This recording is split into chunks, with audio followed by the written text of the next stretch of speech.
The derivation of Michaelis-Menten equation कि हमने Michaelis-Menten equation को कैसे डिराइव करना है। तो सबसे पहली जो चीज़ हमारे पास माइकलिस-मेंटन ने हमारे पास डिस्कस की थी वो ये थी कि हमारे पास जो एंजाइम है, ठीक है, वो हमारे पास सबस्ट्रेट के साथ बाइंड करता है और जब वो सबस्ट्रेट के साथ बाइंड कर लेता है तो वो हमारे पास कन्वर्ट हो जाता है हमारे पास इनटू एंजाइम सबस्ट्रेट कॉम्प्लेक्स, ठीक है। अब जब हमारे पास यहाँ पे देखी जाए चीज तो वहाँ पे हमारे पास क्या है, दो तरह की रिएक्शन है, एक फॉरवर्ड रिएक्शन है, एक रिवर्सिबल रिएक्शन है। तो हमारे पास जो रेट का कांस्टेंट होता है के, जिसको हम बोलते हैं फॉरवर्ड के लिए हम उसको K1 लिखते हैं, जबकि होगा तो उसको हम, क्योंकि रिवर्सिबल रिएक्शन है तो that is why it is termed as K-1। इसको हम बोलते हैं इक्वेशन नंबर 1, ठीक है।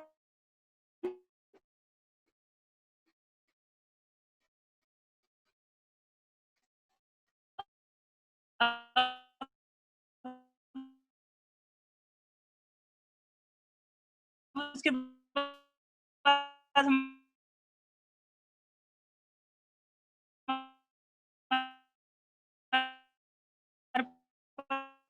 जो सेकंड होता है, यहाँ पे हमारे पास जो रेट कांस्टेंट होगा it will be K1 K-1 will result in the formation of enzyme substrate complex and it will lead to the formation of enzyme plus product and it will be question number 3, ठीक हो गया। अच्छा, अब जो है हमारे पास overall जो रिएक्शन होता है डिपेंड करता है जी हमारे पास, depends on rate of formation and breakdown of enzyme substrate complex, ठीक है। हमने क्या कहा था, हमने यही कहा था जी कि हमारे पास जो रेट ऑफ रिएक्शन है वो हमारे पास हमेशा डिपेंड करेगा हमारे पास स्लो रिएक्शन के ऊपर। तो हमारे पास स्लो रिएक्शन यहाँ क्या होता है, एंजाइम सबस्ट्रेट जो है उसकी कन्वर्जन हमारे पास इनटू एंजाइम प्रोडक्ट, ठीक है। तो हमारे पास अगर इसमें देखें तो हमारे पास इसमें यहाँ पे हम स्टार्ट करेंगे स्टेप नंबर 1, जिसमें हम देखेंगे जी रेट ऑफ फॉर्मेशन। अब जब हम रेट की बात करते हैं तो हमारे पास जो भी चीज होगी उसको हम ब्रेसेस के अंदर लिखेंगे। So rate of formation of enzyme substrate complex ES is equal to, तो हमारे पास फॉर्मेशन क्या है K1, rate of formation of ES is equal to K1 E into S, ठीक है। This is rate of formation. अब यहाँ पे हम overall total number of enzymes अगर यूटिलाइज्ड की बात करेंगे, हमारे पास एंजाइम यूटिलिटी यहाँ पे हमारे पास क्या आ रही है, तो वो हमारे पास होगी E इज इक्वल टू वो एंजाइम जो हमारे पास किसमें है, ट्रांजिशन स्टेट के अंदर में, और दूसरा हमारे पास माइनस करेंगे उसको वो सारे एंजाइम जो हमारे पास in the enzyme substrate complex की फॉर्म में है, ठीक है। अब यहाँ पे हमारे पास क्या आ गया है, टोटल एंजाइम का हमारे पास अमाउंट आ गया है कि हमारे पास कितने एंजाइम्स हैं जो कि हमारे पास यूटिलिटी में है, ठीक है। तो हम देखते हैं बाय पुटिंग, इसको हम इक्वेशन नंबर A बोल देते हैं, by putting equation A in equation 4, ठीक है। तो हमारे पास वहां पे जहां पे E का आएगा वहां पे हमने उसकी वैल्यू वहां पे डाल देंगे। सो K1 E की हमारे पास वैल्यू ऑलरेडी मौजूद है, that is ET into ES है, ठीक है। तो हमारे पास यहाँ पे इसको ब्रेसेस में लिखेंगे ET माइनस ES, ठीक है। और साथ में हमारे पास ये S जो है will remain as it is, so it will be equation number 5, ठीक है। सो हमारे पास एक चीज हमारे पास निकल आई है, that is rate of formation. हमने क्या कहा था कि रेट ऑफ फॉर्मेशन जो है, जो हमारे पास ओवरऑल रिएक्शन डिपेंड करेगा सिर्फ नॉट सिर्फ रेट ऑफ फॉर्मेशन पे बल्कि rate of breakdown of enzyme substrate complex के ऊपर। तो हमारे पास रेट ऑफ फॉर्मेशन की इक्वेशन हमारे पास आ गई है। अब हम निकालते हैं step 2, step number 2, that is rate of breakdown. हमारे पास ब्रेकडाउन के हिसाब से किस तरह से चीजें चल रही हैं, तो हमारे पास रेट ऑफ ब्रेकडाउन को हम थोड़ा सा अगर दोबारा से देखें तो हमारे पास जो एंजाइम सबस्ट्रेट है वो हमारे पास बैक साइड पे भी ब्रेकडाउन कर रहा है और हमारे पास फॉरवर्ड साइड पे भी ब्रेकडाउन कर रहा है। सो यहाँ पे हमारे पास ES आएगा, it will be equal to, पहले हमारे पास बैकवर्ड की बात करते हैं, K-1 इंटू ES, हमारे पास ES जो है बैक रिवर्सिबल जा सकता है, ठीक है। और हमने कहा था जी साथ में plus K2 plus K2 into E S. तो ओवरऑल जो हमारे पास रेट ऑफ ब्रेकडाउन होगा वो हमारे पास ना सिर्फ रिवर्सिबल रिएक्शन जो कि हमारे पास -1 को रिप्रेजेंट करे, ई एस से वापस एंजाइम और सबस्ट्रेट की फॉर्मेशन, और हमारे पास ई एस जो है हमारे पास इस तरफ भी जा सकते हैं, मीन 50% या 25% इस तरफ जाएगा, 50% या 75% इस तरफ जाएगा। तो हमारे पास क्या है, ये दोनों तरफ जा रहा है, तो हमारे पास इन दोनों को अगर कंबाइन करेंगे तो हमारे पास ओवरऑल रेट ऑफ ब्रेकडाउन हमारे पास निकल आएगा। ठीक है, now this is our next equation, that is equation number 6। अच्छा, अब हम यहाँ पे बाय एज्यूम कर रहे हैं, बाय एज्यूमिंग कि हमारे पास रेट ऑफ फॉर्मेशन जो है वो हमारे पास क्या है, इक्वल है किसके, रेट ऑफ ब्रेकडाउन के। तो हमारे पास उसकी इक्वेशंस को अगर हम यहाँ पे पुट करते हैं, इक्वेशन कौन सी आएगी, रेट ऑफ फॉर्मेशन की और रेट ऑफ ब्रेकडाउन की, equation number 5 and equation number 6, equation 5 and 6 आएगी। ठीक है, इसमें तो हमारे पास राइट हैंड साइड पे हम 5 रखते हैं रेट ऑफ फॉर्मेशन को। ठीक है, that is K1 into ET minus ES into S। ठीक है, is equal to K-1 ES plus K2 ES। ठीक है, ये हमारे पास क्या आ गई जी, जो हमने बात एज्यूम की कि rate of formation is equal to rate of breakdown. अब हम क्या करेंगे कि हमारे पास राइट हैंड साइड पे अगर हम देखें, ठीक है, ये वाली राइट हैंड साइड, तो हमारे पास K1 भी इसके साथ मल्टीप्लाई हो रहा है और S भी इसके साथ मल्टीप्लाई हो रहा है। ठीक है, और दूसरी तरफ पहले हम इस स्टेप को देखते हैं, मल्टीप्लाई करते हैं जी, multiplying K1 and S at right hand side, ये हमने इसी को हमने मल्टीप्लाई करना है इसके साथ। सो हमारे पास इक्वेशन हो जाएगी K1 ET, ठीक है, minus K1 ES into S। अभी हमने K1 को मल्टीप्लाई किया एक से, so remaining equation will remain same, K1 ES plus K2 ES। इसके बाद अब हम S को इसके साथ इंटरनली मल्टीप्लाई जब करेंगे, सो it will be K1 ET into S minus K1 ES into S is equal to, so the remaining equation will remain same।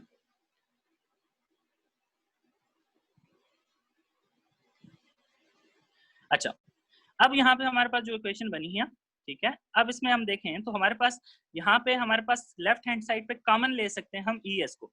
So taking common at left hand side, ठीक है, ये equation number 7 आ गई हमारे पास। No, this is equation number 7, this is equation number 8। Common लेते हैं जी लेफ्ट साइड पे, K1 ET into S minus K1 two S is equal to, यहाँ पे हम कॉमन लेंगे ES को, सो K1 plus K2 into ES। यहाँ पे ES जो है हमने कॉमन ले लिया, अगर हम इसको प्लस दोबारा से लेंगे, K1 ES दोबारा वही चीज बन जाएगी और K1 K2 ES दोबारा से वही चीज बन जाएगी। सो this will be question number 9। अच्छा, अब हमने क्या करना है, यहाँ पे देखें तो हमारे पास दिस इज नेगेटिव, यहाँ पे नेगेटिव साइन है, हमने इसको खत्म करना है, तो इसको हम यहाँ से राइट साइड से लेफ्ट साइड पे शिफ्ट करते हैं। So K1 ET into S is equal to K-1 plus K2 into ES, और जब ये नेगेटिव साइन जो है इस तरफ जाएगा तो ये प्लस हो जाएगा, सो it will be K1 ES into S। This will be equation number 10। ठीक हो गया। अच्छा, अब हमारे पास क्या है, यहाँ पे एक चीज देखी जाए तो हमारे पास जो लेफ्ट हैंड साइड है, यहाँ पे ES अगेन से हमारे पास कॉमन लिया जा सकता है, तो हम यहाँ से एक और कॉमन लेते हैं। So it will be K1 ET into S is equal to K-1 plus K2 plus K1 into S। ठीक है, और हमने इसको ले लिया कॉमन, ES यहाँ पे हमारे पास कॉमन आ गया, सो it will be question number 11।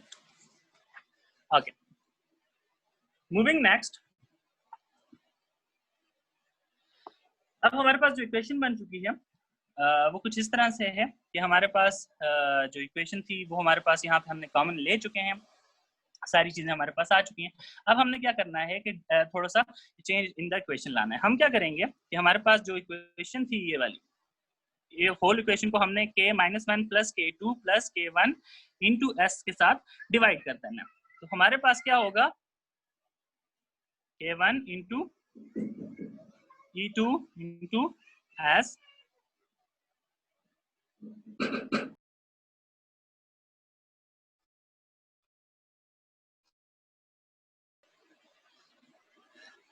it will be et into es is equal to k-1 plus k2 plus k1 into as es। दोनों साइड में हम इसको डिवाइड कर देंगे।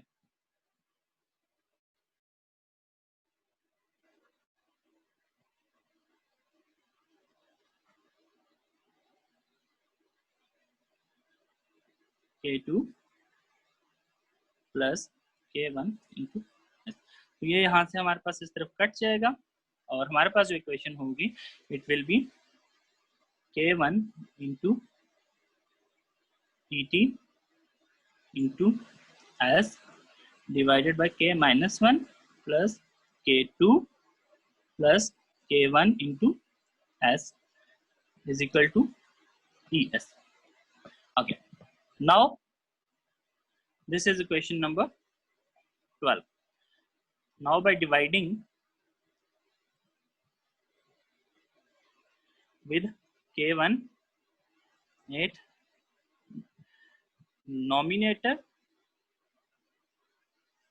and denominator